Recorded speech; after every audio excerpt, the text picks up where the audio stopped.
Syloki had learned to trust whispers, but more importantly, she'd learned when to keep her own voice to a whisper as well. The note had been slipped into the lining of her coat, same as always. Folded 3 times, the ink faded, the mask maker lives still. Open air. Brightstone. Royal spades. No signature. Just another breadcrumb from the unseen paths she walked. But this one tugged hard at her instincts. Mask maker. Royal family. Too many red flags, and one very dangerous thread, Jerome Valeska. Which meant Harleen. She found Harleen Quinzel alone in the parlor, reclining on a velvet fainting couch with a porcelain teacup in one hand and a heavy book in the other.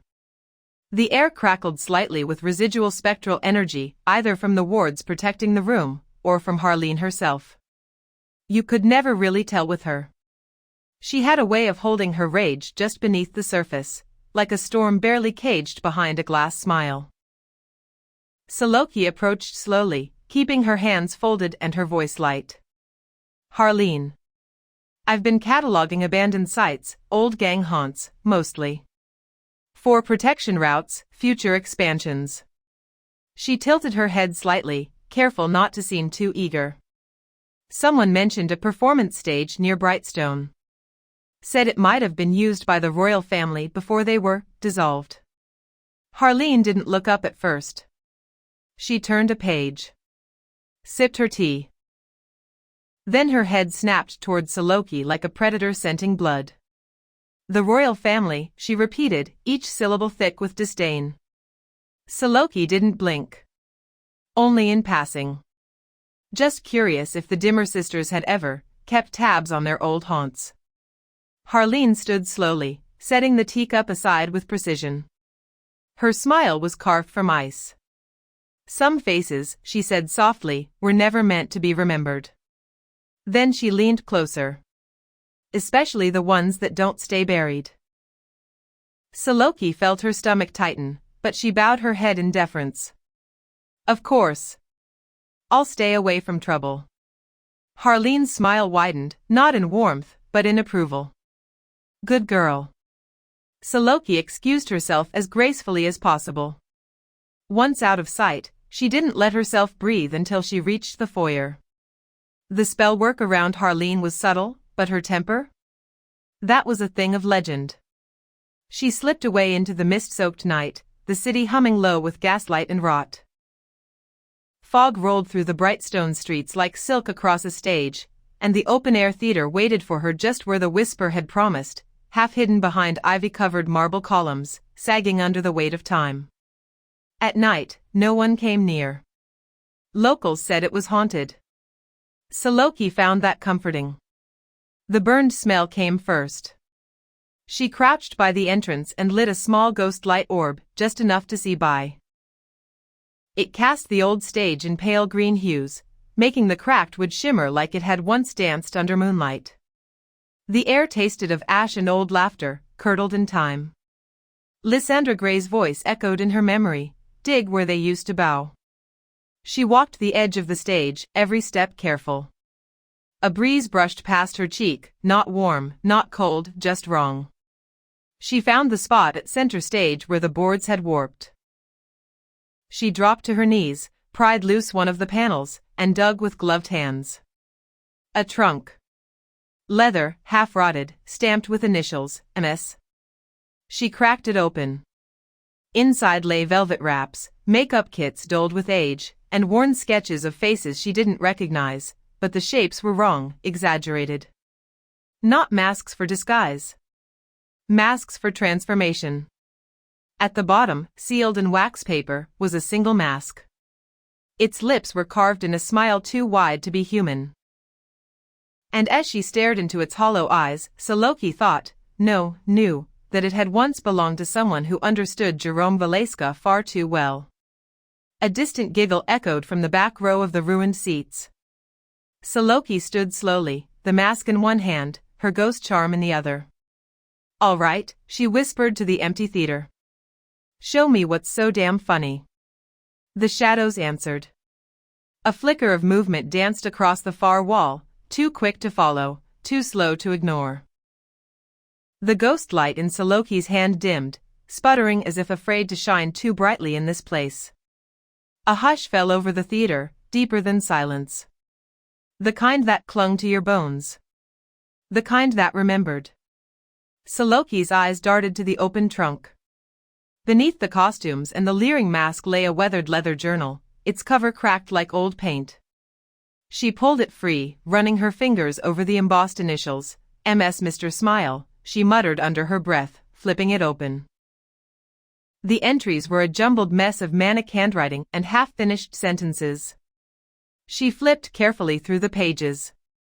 The ink bled in places, smeared by ash or time. But the entries were intact. Some passages caught her eye. He comes to me with ideas. Faces for a final performance. Make them laugh, he says. Make them scream. It's all the same in the end. Jerome visited again. Said he had a part for me to play. He always brings the best faces, she used to come too. Quiet at first. Then sharper. She stopped smiling before he did. She said the audience wouldn't understand. But they don't need to understand, they only need to feel. The final show draws near. I must finish the masks. One for each child. One for each scream. Jerome laughs louder than the fire. He laughs because she told him to. The show's nearly over. I see it now. But I must hold the curtain. If I let it fall, she might remember what she left in the fire. Syloki's stomach turned. What the hell were you making? She whispered.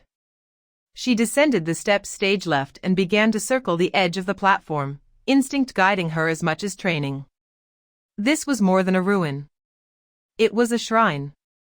That's when she saw it, at center stage, beneath a ruined velvet curtain half-draped across the floorboards like a strangled memory. A mask had been nailed to the wood. Not paper. Not cloth. But porcelain. Fired smooth and white, yet warped and melted at one side, as if it had been caught in the kiss of some unholy flame. Its mouth had been sculpted into a fixed grin, impossibly wide, the edges curled in such a way that it almost looked like it was laughing through pain. Or enjoying it. Syloki approached slowly, her hand tightening around the chalk in her coat. The mask hadn't been there when she first entered. Or had it? Her breath misted as the air grew suddenly cold. She crouched beside it, fingers brushing the nail that pinned it in place. Warding? Binding? She felt the buzz of magic, old and cracked, like the final breath of a ritual cast long ago and never undone. Suddenly, the air shifted. Cold, unnaturally so. Her breath clouded in front of her. Behind her, the boards creaked, but not from her weight. Something else moved across the stage. Syloki rose, tucking the journal under her arm and stepping back into the shadows of the aisle. The green ghost light flickered once, twice, then held, casting the stage in an eerie half-light. Children's laughter rang out from the balcony. At first it was soft, distant. Echoes of memory. But then it grew louder, shriller. The laughter warped, twisting into something sharper, more desperate. Screams hidden beneath giggles. Terror choking on joy. Laughter, light and childlike, echoed from the wings. It was followed by more, dozens of voices laughing in chorus. Syloki turned just as the laughter twisted, pitch climbing until it cracked into screams. Children. Screaming.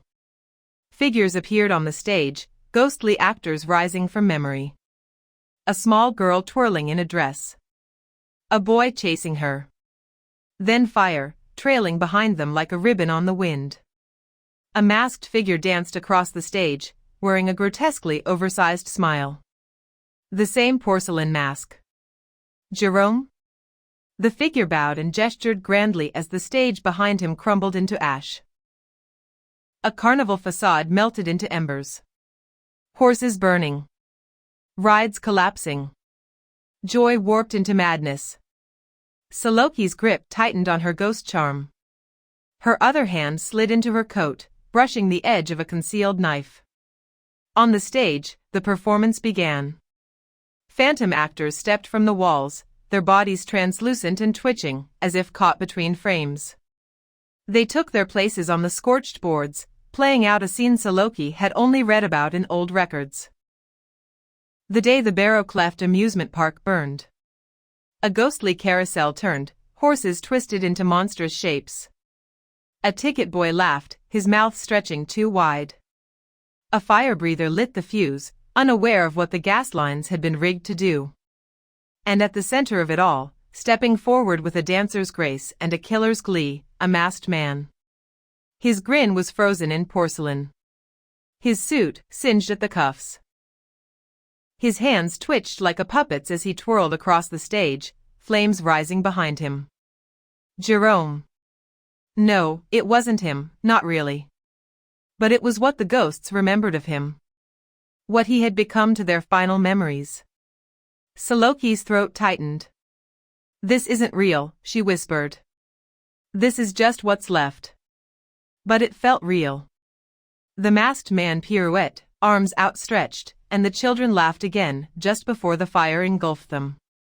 Their bodies didn't scream. Their spirits did. This isn't just memory, she thought. It's a ritual. A trap still playing on a loop. Syloki backed toward the aisle, her fingers forming a sigil she'd been taught in secret by Lysandra Gray. A whisper of clarity, drawn from the old tongue. Elkaram Vistra. Let what's hidden be seen. The air quivered. For a moment, the illusions peeled back like old paint, and she saw the truth beneath. The fire wasn't an accident. The gas lines had been tampered with. The exits had been locked. This wasn't a tragedy. It was a performance. And then, from the dark behind her ear, a voice hissed, he smiled as they screamed. He smiled for her. Syloki spun, knife in hand, but there was no one there. Just her own shadow, stretched far too long. The ghosts vanished all at once. The green light died. Syloki stood alone on the stage, heart pounding, the journal clutched against her chest. Harleen had burned Jerome out of her paintings. But Jerome had burned something far worse into the city. And someone, Mr. Smile, had helped him do it. Syloki whispered to the silence, "Why did you do it? For her, or because of her?" The theater, mercifully, gave no answer. Not yet. She whispered again the incantation Lysandra Gray had taught her. A ritual of clarity, meant to separate illusion from truth. Elkaram Vistra. Ivan Ked, she breathed. Show me what's real. Then a voice real, immediate, right at her ear, repeated, he smiled as they screamed. He smiled for her. Syloki whirled around. A figure stood in the center of the stage now, pulled up from the mask. His form half spectral, half solid, draped in a patchwork of theater rags and melted makeup. His skin shifted constantly, trying to form faces and failing. His eyes leaked shadow. His voice was cracked from laughter and weeping. Who are you? Syloki asked, taking a step forward, her voice low and even. He bowed. I was Mr. Smile. The mask maker. The showrunner. The finale designer. His smile twisted. I gave them all their roles. The Jack. The Queen. The King. And the Fool. You made masks for the royal family, she asked, eyes narrowing. I made them, he whispered. Jerome, he only wore what I carved. But the truth? His voice broke into a manic laugh. He smiled for her. Everything was for her. For Harleen? Syloki asked. He stopped laughing. Dead silent. Then began to sob and giggle in the same breath. She burned him first. So he burned it all. And then, without warning, the ghost lunged. Black claws of shadow slashed toward Syloki's mind.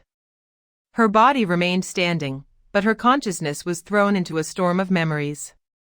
She was Jerome, laughing as fire licked at his sleeves.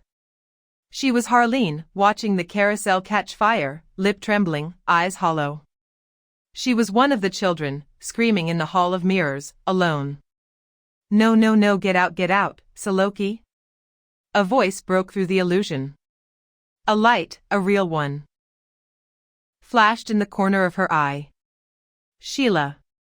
Syloki fell to her knees, breath ragged, clutching her temples. I followed you, Sheila said, breathless. You weren't answering. I thought to gods, Syloki, are you all right? Syloki tried to speak but couldn't. She stared at Sheila, her heartbeat roaring in her ears. Is that really her? Or another mask? The ghost hissed, turning toward Sheila. Pretender, it shrieked. She stole the wrong face. This isn't hers. This was never hers. Then it lunged straight at Sheila. Sheila screamed, backpedaling. Syloki sprang into action. She snatched her final spirit bottle and threw it into the circle she'd chalked earlier, activating the sigil. A burst of sapphire light erupted, forming a dome of protection. Sarim Vasker, she cried, invoking the banishment. The ghost howled, caught in the spell's grip. It clawed at the barrier, face shifting rapidly, Jerome's face, Harleen's face, her own. Then it fractured, tearing itself apart in a scream that shook the walls. You want to know why she hates him, the ghost sobbed as it vanished. Ask her what she left behind in the fire. Silence fell. Only the faint smell of burnt paper remained.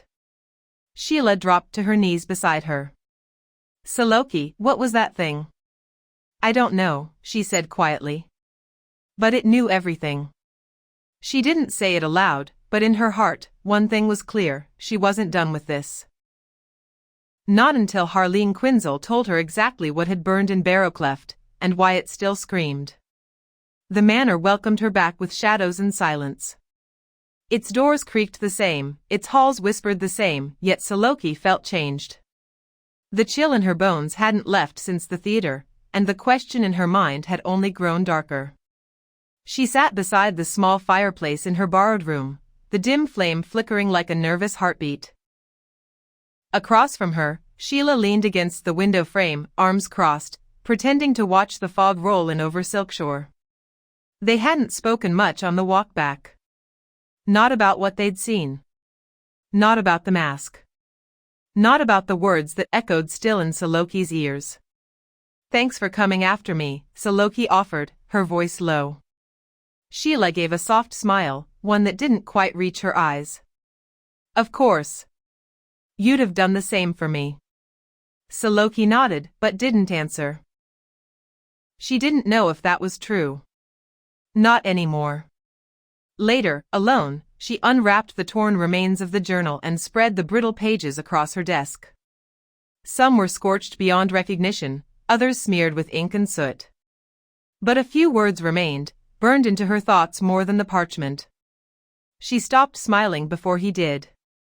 Syloki stared into the flame, her own face reflected in the glass of the window, wavering and uncertain. Had Harleen lit the spark that twisted Jerome into a monster? Was Jerome Valeska a villain born, or one made? She didn't know.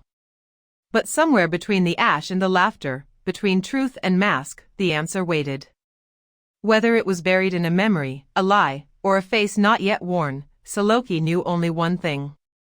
She had to keep digging. Because the real show hadn't started yet.